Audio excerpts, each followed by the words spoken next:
Hello everyone, welcome back to my channel. Well today guys, I'm gonna do part 20 to my, um, oh my gosh, Brian, did you forget it? The name of it? No, what's it called? Dippy. I, man, I'm kind of irritated from the fact that I still said something nasty. I found where I left off, guys. We're going to continue from. I went ahead and continued off camera past where we needed to. Well, not now until another day, like a few days ago or something like that. And here's where I continued. I got to the point where I said, "See if you can speak now." And it says, "Spike, now perched in my massive Fragger hand, tries to speak again.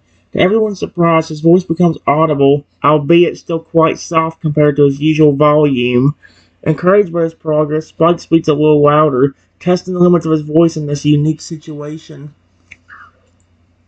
It definitely sounds better, but I think you might want to stop transforming for a bit if that's what's causing it, because for some reason even my own powers is not completely fixing your problem." Spike, still in his Totodile form and perched in my hand, nods in understanding. He agrees that it's best to avoid further transformations until they can figure out the root cause of his voice issues. He looks up at me, grateful for this help and understanding, and nods in agreement with a suggestion. "Hey, I have one more idea that might be able to help you. I have a special divine raptor that I gave a lot of power to. Watch over my planet while I'm not there. Maybe he can help." Spike's still in his Totodile form. It's spelled Totodile wrong. Oh my gosh, has it been doing it the entire time? Yes. And perched in my hand, tilts his head in curiosity at my suggestion. He trusts my judgment and is willing to try anything to fix his voice issue. He nods his his approval, eager to meet this powerful raptor and see if it can help him. I say, "Hey, my special divine hunter friend, if you can hear my call, I need your help." Spike, still in his Totodile form and person in my hand, looks up at me with anticipation. He watches intently as I call out to his powerful raptor ally, hoping that it will be able to provide some insight or assistance with his voice issue. Just a little bit of a warning. He may be a bit bigger than both of us, but don't worry. He's friendly and will not hurt you or Pyro, as long as you aren't trying to hurt him or me. Spike, still in his Totodile form and person in my hand, nods his head understandingly at the warning. He trusts my judgment and knows that he wouldn't put him or Pyro in danger intentionally. He watches the horizon, eagerly awaiting the arrival of this powerful and mysterious raptor that I have spoken of. "Please, my divine raptor, I know it's technically not on the planet. You're guarding for me and keeping a watch over. If you could answer my call, I will be very appreciative." Yep. Spike, still in his Totodile form and person in my hand, watches intently my plea for the attention of his powerful raptor ally. He can sense the sincerity in my words and knows how important this request must be to him. He stays silent, allowing me to focus on reaching out to the raptor. And so a few seconds later, a massive raptor with a glowing golden green light around him showed up. Oh boy. Spike, still in his Totodile form and perched in my hand, gasping awe as a massive raptor with a glowing golden green aura materializes before them. He can feel the immense power emanating from the creature and knows immediately that this must be the powerful ally I'd mentioned. He watches in wonder as the raptor approaches, its eyes filled with wisdom and understanding. "Hello, my friend. I'm glad you came. Before I say anything, I want to thank you again for keeping an eye on my planet and making sure everybody gets along there." Spike, still in his Totodile form and perched in my hand, watches I greet the powerful raptor with respect and gratitude. He can sense the strong bond between the two, and it reinforces his trust in my judgment and decision making. "Do you see my small friend here, Totodile? He has this ability to transform into different creatures. However, in doing so, he can no longer speak. And I was wondering if you could use your magical power that I gave you to help him." Spike, still in his Totodile form and person in my hand, looks up at the raptor expectingly. He can feel the weight of the creature's gaze upon him, and he hopes that this powerful ally will be able to help him regain his voice during his transformations. He trusts my judgment and believes that this raptor may hold the key to solving his problem. A few seconds later, Spike, still in the Totodile form and person in my hand, watches intently as the raptor regards him silently. He can sense the raptor's powerful presence as it examines him, likely trying to understand the source of his voice issue. Spike holds still, showing the raptor respect and trust as he waits for its response. Finally, after about 30 seconds, Spike, still in the Totodile form and person in my hand, continues to wait patiently as the raptor contemplates his situation. He trusts that the powerful creature is doing everything in its power to help him, and he's grateful for the opportunity to receive its great guidance and assistance. So, my special raptor friend, do you think you can help him? Finally, after a tense moment of silence, the raptor's eyes flicker with understanding. It nods its massive head in acknowledgement, indicating that it has found the source of Spike's voice issue. Spike's eyes widen with hope as he looks up at the raptor, eager to hear his diagnosis and potential solution. Well, if you can fix it, my friend, I'd be very appreciative. The raptor, sensing the urgency in my words, grants him a wise and reassuring smile. It steps closer to Spike, its golden-green art enveloping the small Totodile. Spike feels a surge of warmth and energy flow through him, and he closes his eyes, trusting in the raptor's healing abilities. After a few tense moments, the raptor steps back, its eyes meeting Spike's. The warmth and energy that enveloped him moments ago dissipate, leaving behind a feeling of tranquility and balance. Spike takes a deep breath, his eyes wide with anticipation as he looks up at me and the raptor, silently asking if the healing had been successful. Spike, can you speak now? Spike, still straight off form and person in my hand, takes another deep breath, feeling a renewed sense of clarity and balance within himself. He looks up at me and, with a mixture of hope and apprehension, tries to speak. To his surprise and relief, his voice comes back clear and strong, audible even in a small Totodile form. Yeah, I can speak now. Thank you, Trenton, and thank you, Divine Raptor. Your help has been invaluable. Oh, thank goodness it worked. Hey, my Divine Raptor friend, what was the cause of the voice issue anyway? As Spike expresses his gratitude, the raptor nods in acknowledgement, its eyes brimming with wisdom and understanding. It turns attention to me, sensing the curiosity behind his question. Do you know exactly what was causing it, my friend? The raptor, sensing urgency in my words, takes a moment to gather its thoughts before responding. Its eyes glow with a soft golden light as it speaks telepathically, its voice resonating in both mine and Spike's mind. I listen to the telepathic voice of my divine raptor friend.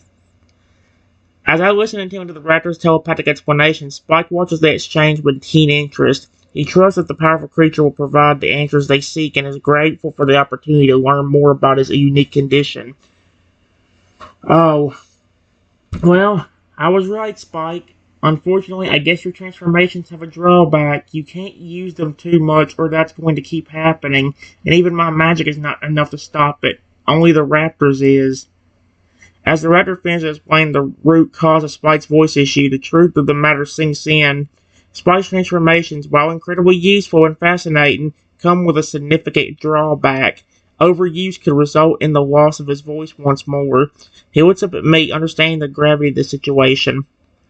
Thank you, my friend. How's my electric Totodiles and Crocodile doing at my planet? Are they getting along?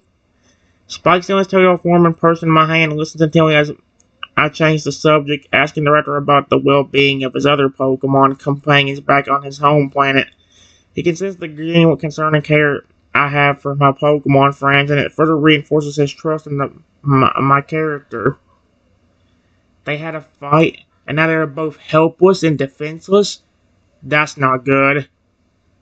The raptor pauses for a moment, its eyes closing in concentration as it reaches out with its psychic abilities to check on the well-being of my electric Totodile and Crocodile. After a brief moment, its eyes snap open, a hint of concern flickering in their depths. What's wrong with them? The raptor's voice echoes in their minds. Once more, its tone tinged with concern. I sense that your electric Totodile and Crocodile have indeed engaged in a heated confrontation. Their energies are currently unbalanced, leaving them both vulnerable and defenseless. It is imperative that you return to your planet and meditate the situation, Triton. If left unresolved, the discord between them may escalate and spread to other Pokemon in your world. Okay, please go back and stop the fighting and make them both tiny. I'll be there in a few and deal with it. I not understand the urgency in the situation. I went to the raptor, his eyes filled with determination. But, yep, I implore you to intervene and bring peace between my electric Totodile and Chronon. Return to them their smaller forms and ensure their safety until I can arrive to resolve the conflict personally. When you stop them, please make them both super smile. I'll figure out what happened. The raptor nods, its eyes filled with understanding and resolve. With a flick of its tail, it vanishes in a flash of golden light, its powerful psychic abilities already working to quell the conflict between my electric Totodile and Croconaw.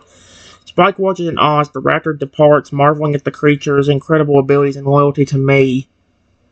Well, Spike, Pyro, you heard that. I have to go stop that. Spike nods, expression serious as he comprehends the gravity of the situation. He looks up at me, his eyes filled with determination. Yeah, Triton, I understand. We mustn't let this discord between your Pokemon escalate any further. I'll accompany you back to your planet and help however I can. Together we will resolve the conflict and restore harmony among your Pokemon friends. Hey Pyro, our Phoenix friend, do you want to go with us? You could be a pretty good help. As I turn his attention to Pyro, the majestic Phoenix perks up, its fiery feathers rustling in interest. It tilts its head considering the request before speaking in a metallic, flame-like voice. Just be careful not to hurt them. You're 34 feet tall. You could easily hurt them by mistake, Pyro.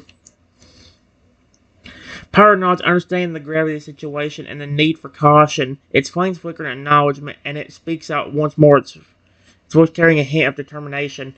Fear not, Triton. I understand the delicate nature of this mission. I swear on my flames that I will exercise the utmost caution and restraint when dealing with your Pokemon friends. Together we will restore peace and harmony to your world.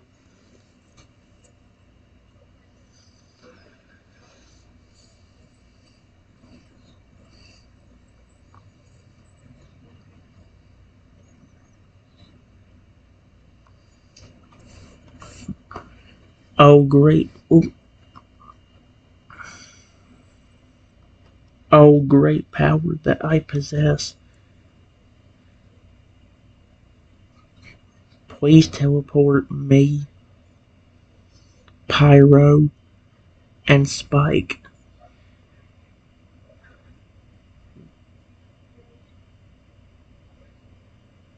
to my planet.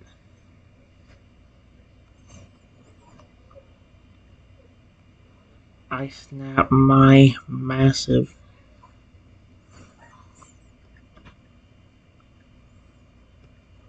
There we go.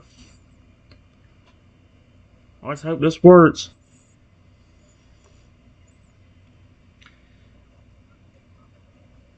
There is no way. Well, actually, this has been working out pretty well. With a resounding snap of my fingers, I call upon it. My man's power to teleport himself, power and by the whole planet. A swirling vortex of energy erupts around them, engulfing the trio in a whirlwind of colors and energy. As the vortex subsides, they materialize on the lush green grass of my world, ready to face the challenges that await them.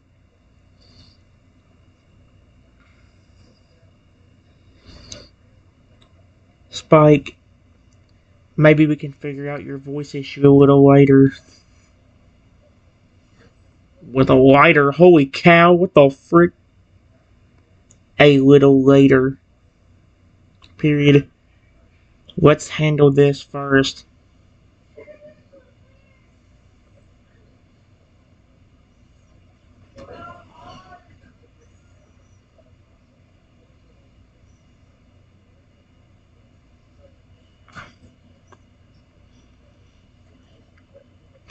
As the trio materializes on my home planet, Spike quickly orientates himself, his focus immediately shifting to the task at hand.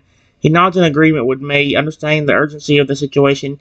You're right, Trenton. We must tend to your electric Totodile and Croconaw first. We can worry about my voice issue later. Lead the way, and I'll follow closely behind.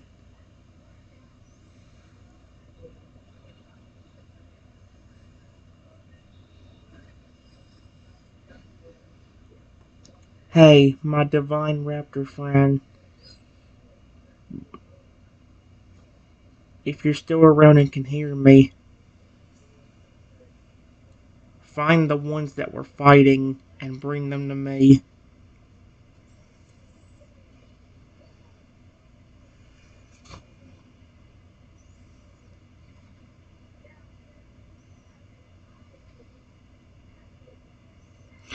Me, with Spike in my hand and Pyro flying overhead, began making their way towards the area where the raptor had previously located his electric toad on Chronoth.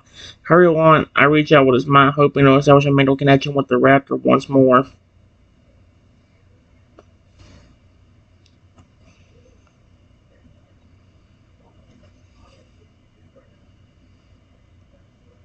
Hey, my divine raptor friend, where are you and those fighting Pokemon?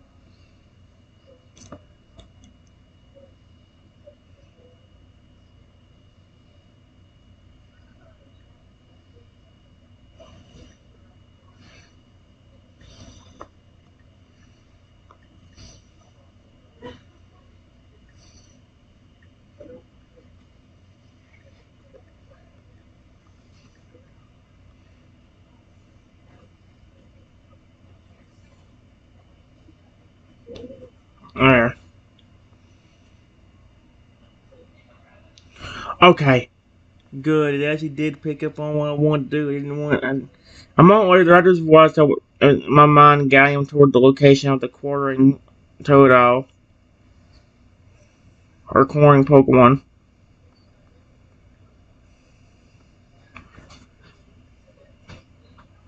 I listen.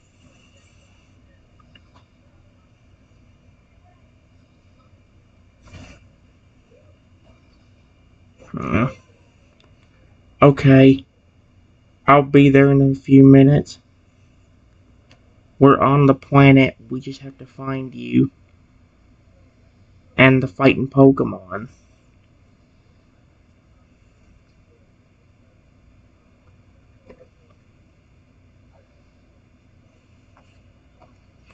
Until I get back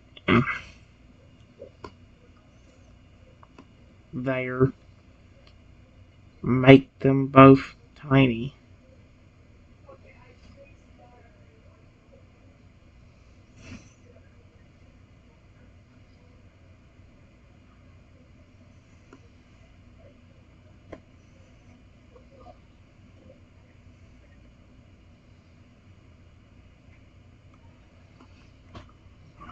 Please.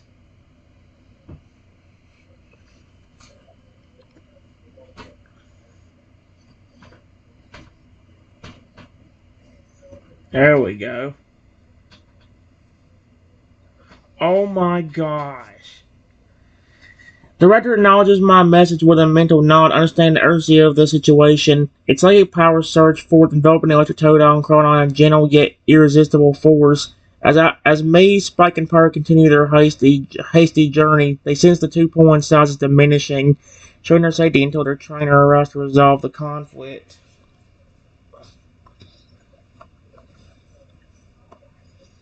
After a few minutes more, we find the Divine Raptor and the two fighting Pokemon.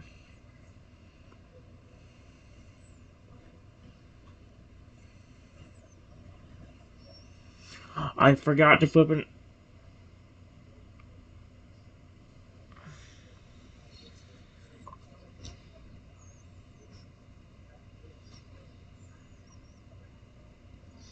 There we go. Finally, after a short but intense search, May, Spike, and Pyro arrive at the clearing where the raptor stands vigil over the now tiny electric Totodile and Crocodile. Two Pokemon are no longer locked in combat, instead lying on opposite sides of the clearing, their bodies battered and their energy spent. Pyro turns its wise gaze to me as he approaches, its eyes conveying a mixture of concern and relief.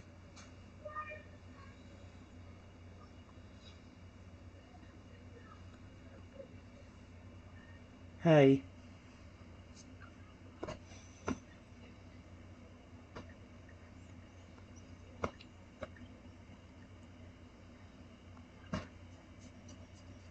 I'm going to heal up your wounds.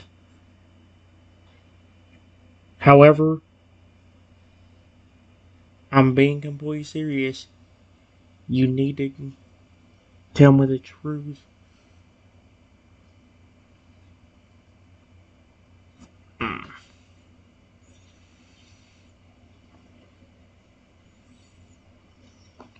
Of what happened. Okay.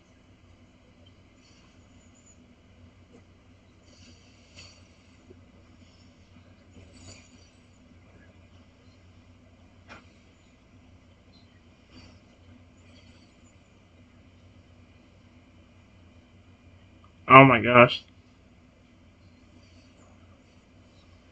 Oh my gosh, ain't that the man? I kneel down in front of the 2 point at my expression makes a concerned firmness. I place a hand gently on each of their heads, and a warm healing energy begins to flow from my touch. As their energies begin to fade, I meet their eyes, my gaze unwavering as I speak. I won't tolerate fighting among my friends. If we're going to continue our journey together, I need to know what happened here. I need the truth. I need it now. Do you understand? Holy cow. Look, I just want to know what happened. Why were you two fighting in the first place?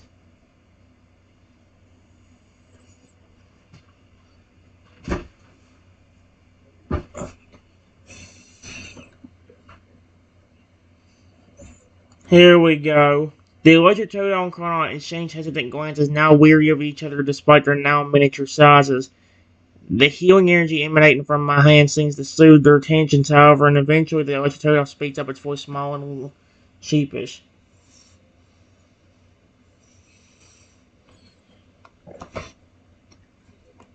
I listen to what they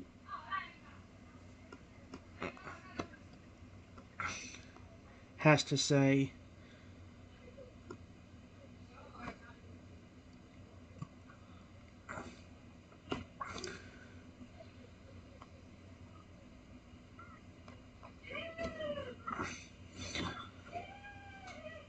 There we go.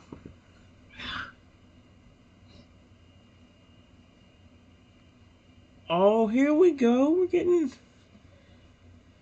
The electric Totodile takes a deep breath, its eyes flickering between me and the Chronon as it begins to explain. It It was my fault, Swinton. I accidentally zapped Crocodile with a stray electric attack during our training session. I didn't mean to hurt him, but he got really angry and things just escalated from there. Okay. Is this true?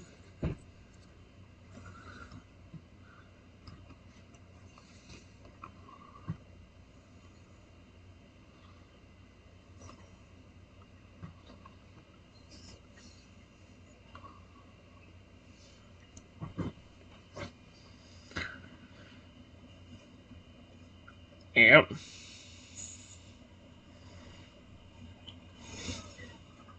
The Chrono hangs its head, its fins drooping in shame as it reluctantly confirms the electric Totodile story. It's true, Trenton. I should have just brushed it off as an accident, but temper got the better of me. I'm sorry for my part in this. Okay. Now that you've told me the truth, period, I want to remind you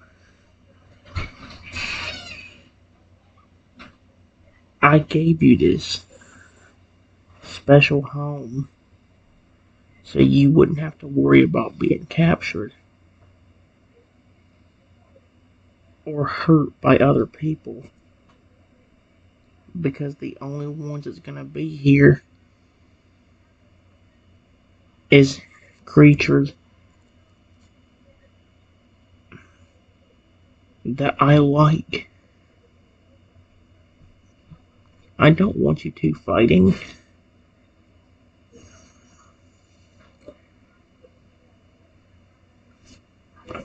I wouldn't have put you here if I didn't care.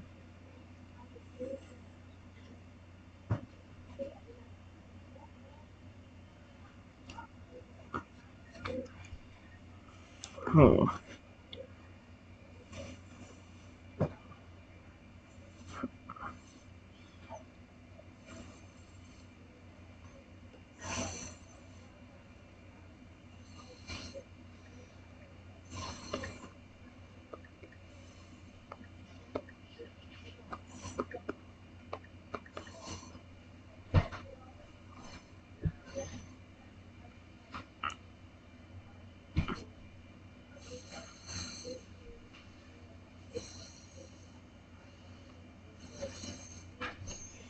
There you go.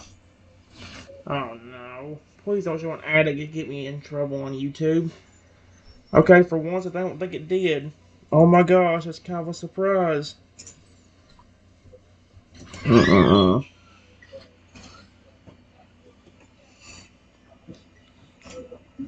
Problem is, it's still showing me a dumb ad, which is really annoying.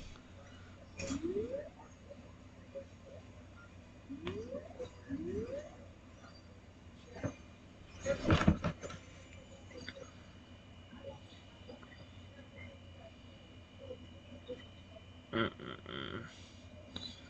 There we go.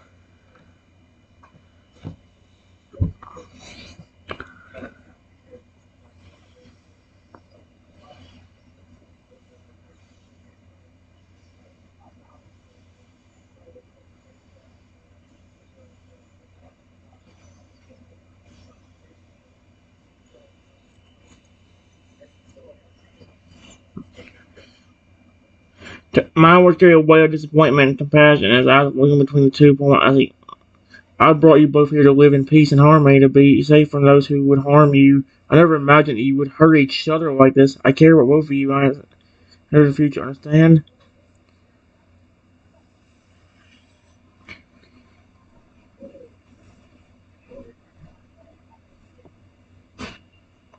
That's why you two are so small now. Period.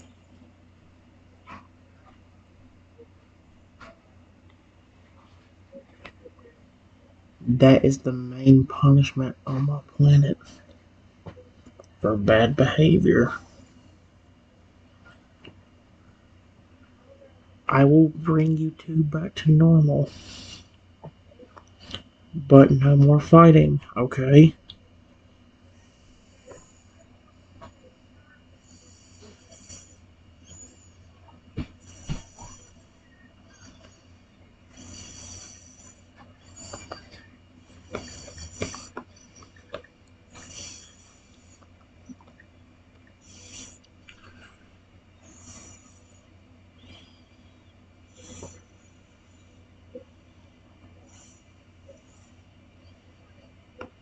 Mm-mm.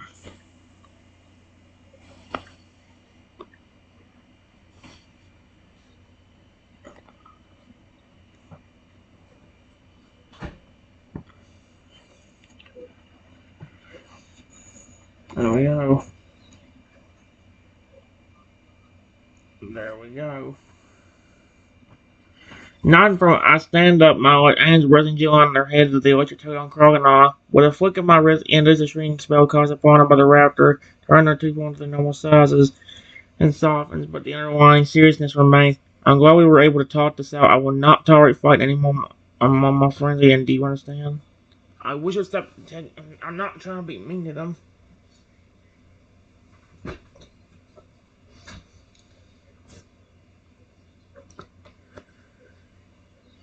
Listen, you two. Period. It's going to be more than just you pretty soon.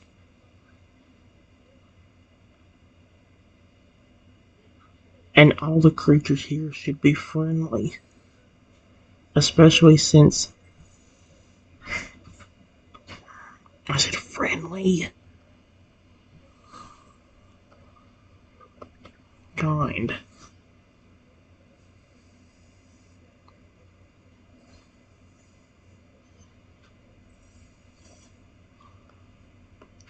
They get a nice home where there are no people trying to hurt them or capture them.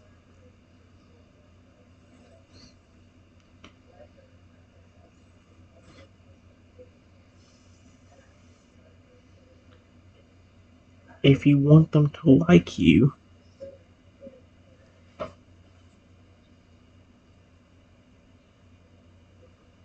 you have to be careful what you do.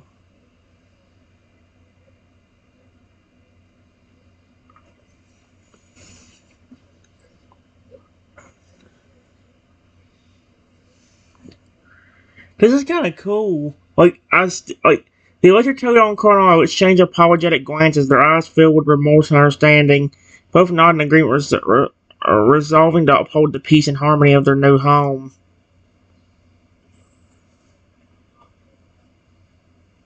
Now that that's resolved, go ahead and go have fun, you two. But no more fighting.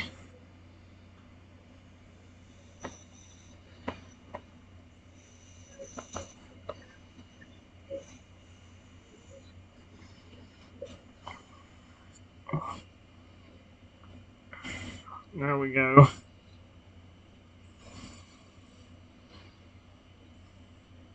With a final reassuring pat on the head, I release the electric Totodile and Crocodile, allowing them to return to their exploration and play within the sanctuary.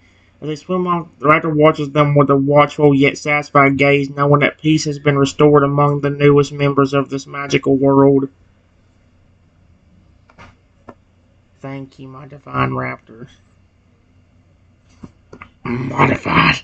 Sweet Arceus, no.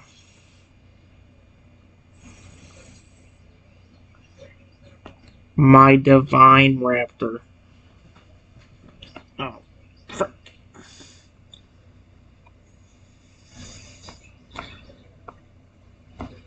You did a great job. Just keep an eye on those two.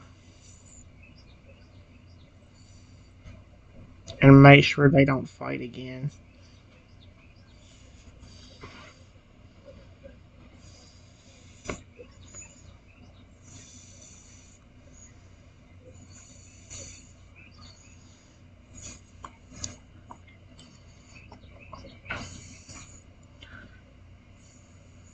Aw, that's so sweet. The raptor turns its attention back to me, bowing its head in acknowledgement of my gratitude and request. His eyes hold a quiet determination, assuring me that it will remain vigilant and ensure the continued harmony of their sanctuary. I'll be right back.